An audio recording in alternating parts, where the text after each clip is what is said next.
Strange pale figure, a ghost, column camera? Kind of to You me, decide. It looked like the effect from the camera moving, but to me, it A looked figure, a ghost, column camera? Or was there...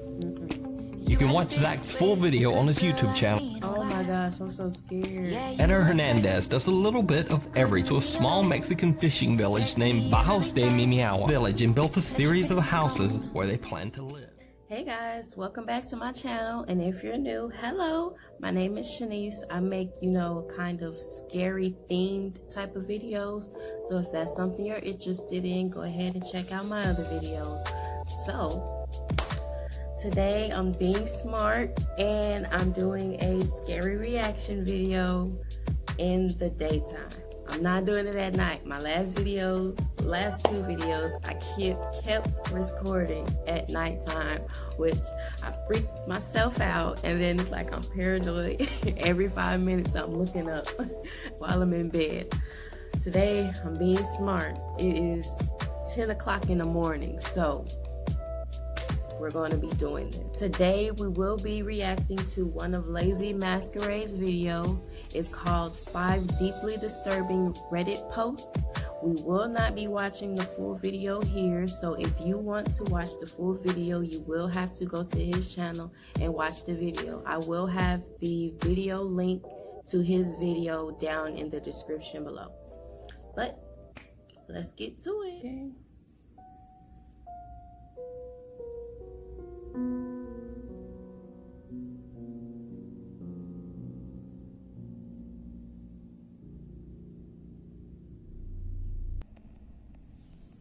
Here we go. There are a lot of messed up things that have been posted on Reddit over the years, many of them infamous, like the carbon monoxide poisoning story. I'm only covering 5 posts in this video, so this isn't a collection of all of the dark things that have been posted on the site, nor a list of the most well-known posts. It's just a collection I found morbidly intriguing, and that I wanted to share with you guys.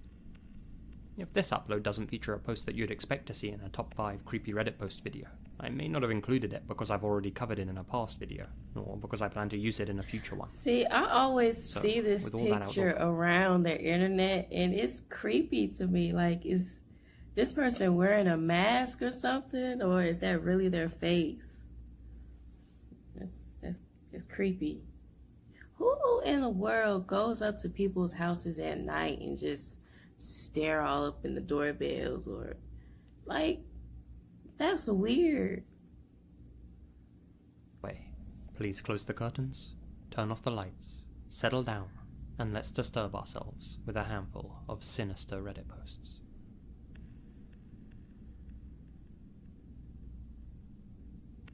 We'll kick things off with a real heavy one. Prepare yourselves. 3 years ago, a man who went by the username Jason in Hell made a post on the r/relationship advice subreddit. The title of his post spoke for itself. I'm having a hard time coping with my wife having cheated on me with our neighbor. Wow. The post itself was a long read, but I'll give you a quick summary here. Essentially, Jason began by saying that 1 year prior to posting, he caught his 29-year-old wife having an affair with their 51-year-old neighbor. He decided to stay with her for the sake of their 2 children, but said that he hadn't been able to get over the betrayal and that it constantly occupied his mind. It's been 476 days. See, my personal advice with that is, I don't have kids, but I wouldn't stay with someone just for the sake of kids, because I've grew up in that situation, and I don't think it's actually helping the kids at all. I think it's better for the kids to see happy parents co-parenting than it is to see miserable parents staying together just for the sake that the kids will see the parents together. Since I confronted her about it. How do I know? Because every time I catch myself thinking about it, I tell myself, it's only been X days, maybe you won't think about it tomorrow. He went on to describe how he found out she was cheating, how he confronted her and the neighbor, and how she responded by threatening him with, "You'll never see your kids again if you break up with me." Jason had tried to end his life when he was in high school, so she was going to use that as evidence as to why he was an unfit father and why he shouldn't have custody or rights to see his children. As such, Jason gave in to her demands and decided to stay with her. She even made the poor guy apologize to the neighbor. Wow. After making his post, Jason received various responses, some of them a little tone-deaf, though ultimately, most people agreed he needed to file for divorce pronto. Staying in an unhealthy relationship was a bad idea for both him and the kids. Jason then made a follow-up post, in which he thanked everyone for their advice, and said he was indeed going ahead with the divorce like they suggested, and was meeting with an attorney the following week. Problem solved, right? Far from it. This is where things took a horrible and unforeseeable turn. Jason's wife's name was Brandy Worley. On the evening that Jason filed for divorce, she went to the kitchen, picked up a blade, and took the lives of both of their children by plunging it into their necks. She even tried to end her own life before calling the authorities and telling them what had just happened. All the while, Jason was asleep in the basement. Brandy was sentenced to 120 years in prison. Reddit was in disbelief. What was the point of killing the kids? Like, he was the one who wanted the divorce. Ain't nothing in this world so horrible to go and take somebody's life over. Like, I'm pretty sure you would have found somebody who you would have been more in love with, who would have swept you off your feet. Y'all would have gotten married and stayed married for the rest of y'all lives. And your kids would have been happy for you and everything. But just because he filed for divorce because you cheated, you killed the kids who had nothing to do with it. Especially the relationship advice subreddit. Everyone who read the previous posts knew that Brandy was a horrible person, but I doubt anyone anticipated she was truly evil. Many users felt guilty for the advice they had given Jason, specifically those who had replied with a harsh tone, criticizing him. A mod-authored post was made, asking everyone to remember that behind each of the posts on the site was a real person with real problems, and to respond respectfully. In an anonymous environment, people can be quite mean, that's for sure. Jason went on to make one more post, this time titled, "Thank You." I would like to give a heartfelt and sincere thank you for the advice and support I have received here. No one could have foreseen the tragedy that resulted from my filing for divorce. You guys perform a wonderful service to those in need, and I hope you continue to do so in the future. With the support of YouTuber Philip DeFranco, who raised awareness about the incident, $56,000 was raised to help Jason with living and funeral expenses. I'm sure I speak for all of us when I say our thoughts go out to him. No one deserves to go through what he did. I feel like children shouldn't have to leave this world before the parents.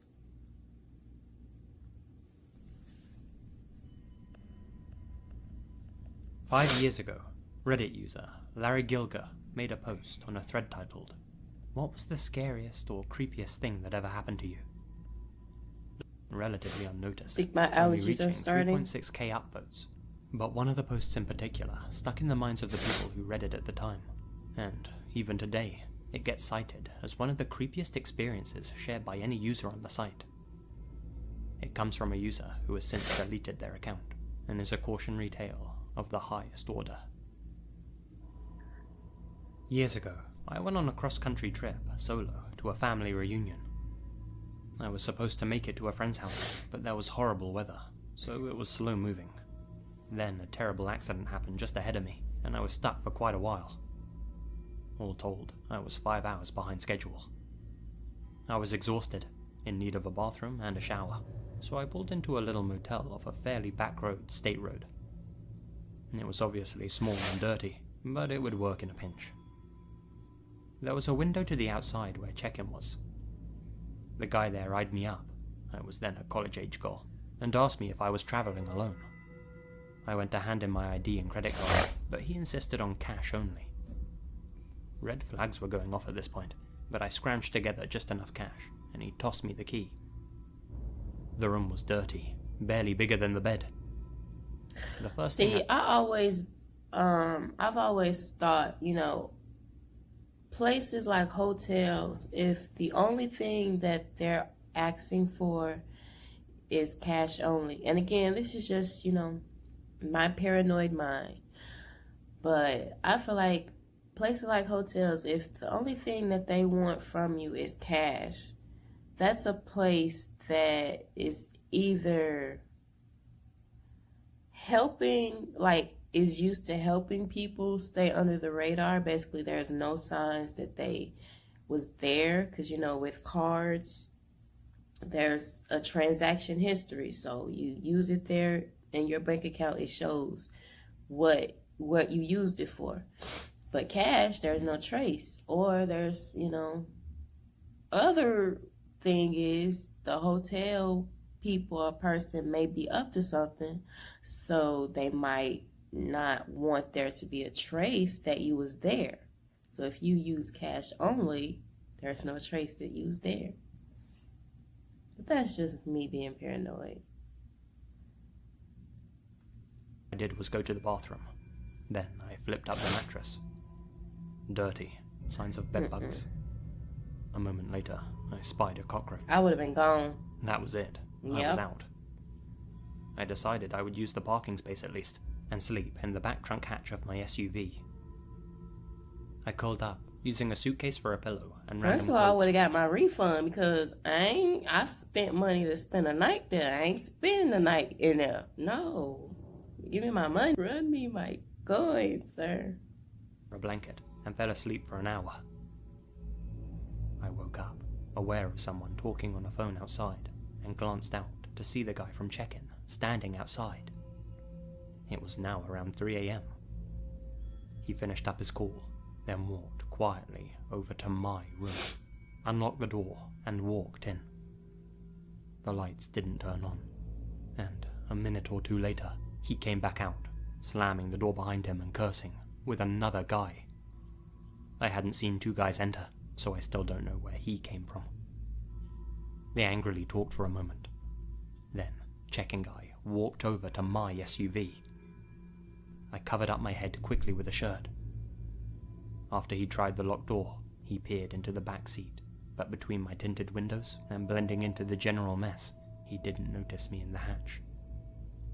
The two guys walked away to the far side of the lot, talking more, one of them gesturing across the street where a diner was. While they were distracted, I climbed up to the front seat and started the SUV. They turned around in surprise as I pulled away. I called my friends back home and told them, but didn't want to worry my family, so I said nothing to them. When I got back home some 3 weeks later, we figured out the name of the motel thanks to Google Maps and called the local authorities. They told me the place had closed down only days before. Wow. This was about a decade ago. Took place along 250, I believe, in Virginia. Place's name was Mountaintop or Mountainside Motel. It was a single-story building, check-in window in the middle, tiny diner across the street. No other businesses nearby. My logic was that it was smarter than parking by the side of the road. Police took my info. Never called me back. See, that reminds me of that movie. Oh, I forgot what it's called. Hotel Inn, or I forgot what it's called.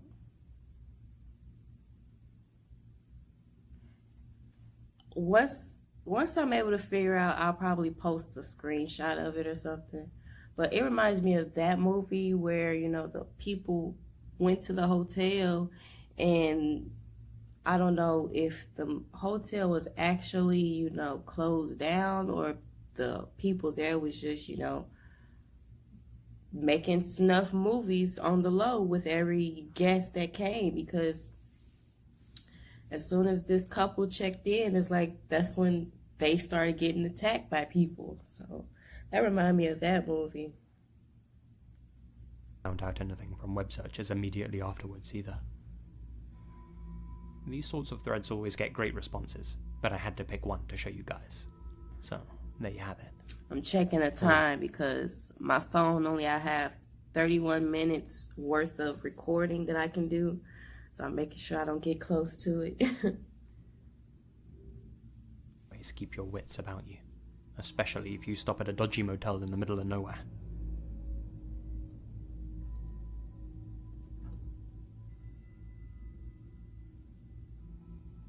Not a single post, so to speak, but occasionally on Ask Reddit, you'll see someone pose the question, what secret could ruin your life? Or something to that effect.